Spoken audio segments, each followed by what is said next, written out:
A former mathematics professor abandoned his career so as to live a primitive life in a cabin in the woods, and would later kill 3 people and injure 23 others. This man pursued behind his perspective toward the impact of technology on the environment, but his way to defend his theory was different than the usual. He started terrorism and bombing against people whom he believed enhancing technology. Without further ado, let's discover more about this terrorist.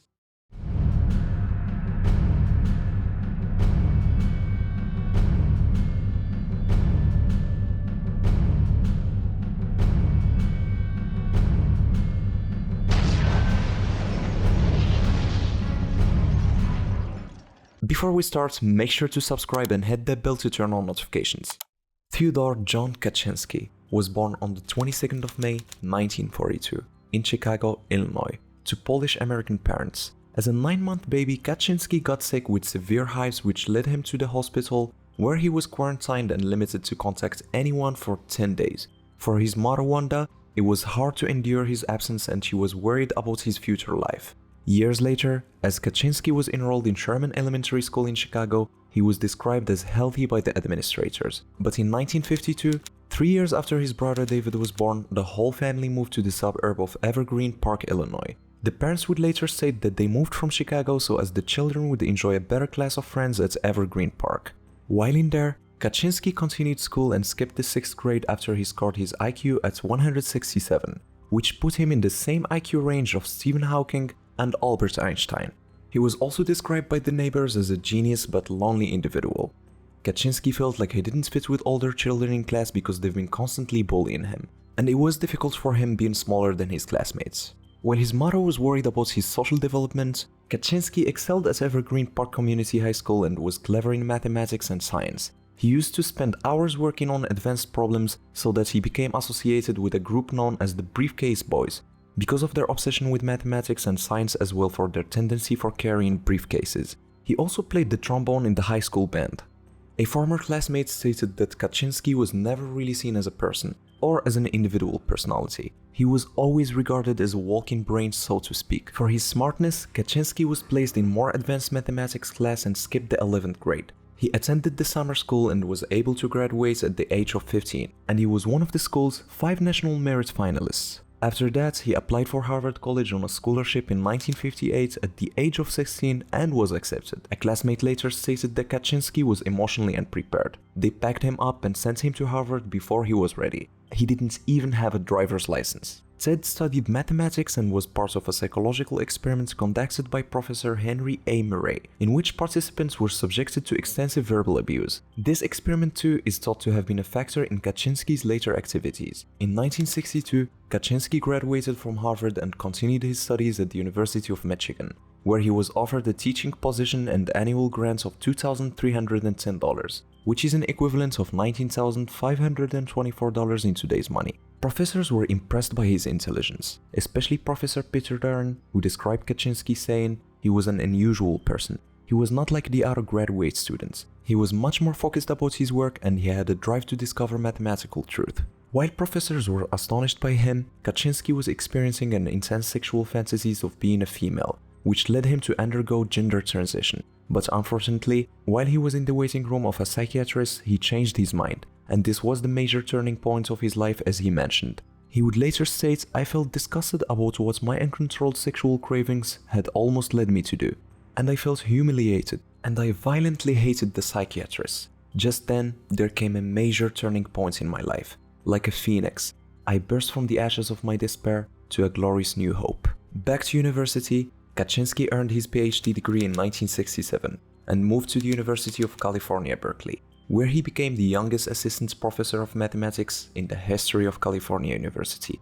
at the age of 25. But unexpectedly, he resigned on June 30, 1969 with no explanation and returned back to live in his parents' home in Lombard, Illinois for 2 years, before he decided to move into a remote cabin in the woods, which he built for himself outside Lincoln, Montana in 1971. With very little money, Kaczynski hoped to live sufficiently by teaching himself survival skills such as hunting and organic farming. He also worked odd jobs in the area and received some financial support from his family. While living there, he dedicated himself to reading books about sociology and political philosophy. By 1975, the genius is going to turn into a madman.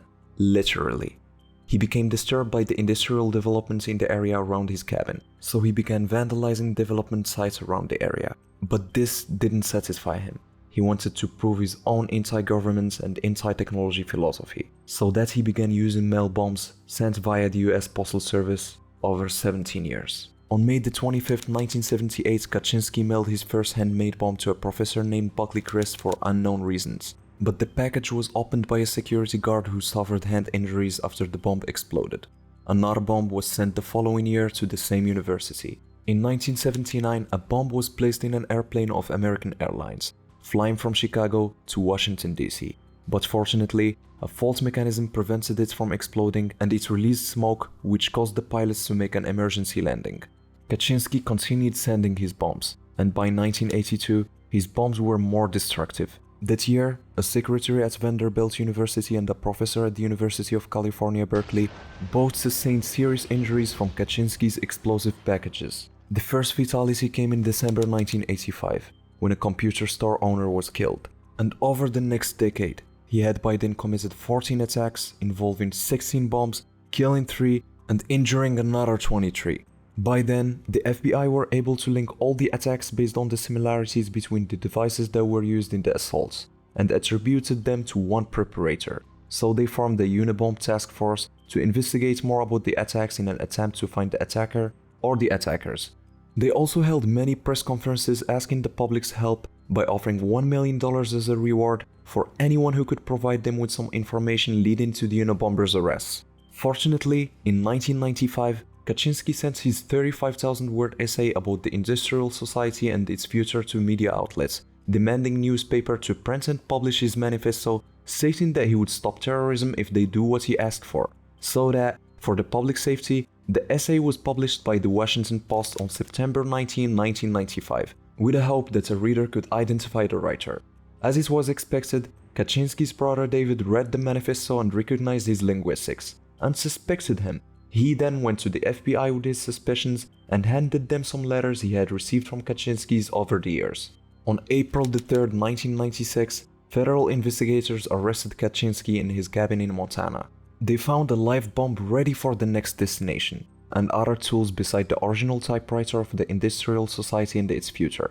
After his arrest, Kaczynski's lawyers tried to use insanity defense, but Kaczynski rejected that he was mentally ill. In May 1998, he was sentenced to prison for life without the possibility of parole. He is now incarcerated in ADX Florence, a supermax prison in Colorado. Subscribe and turn on notifications so you don't miss more videos of crime and mysteries and much more interesting stories. I'll see you in the next video. Take care.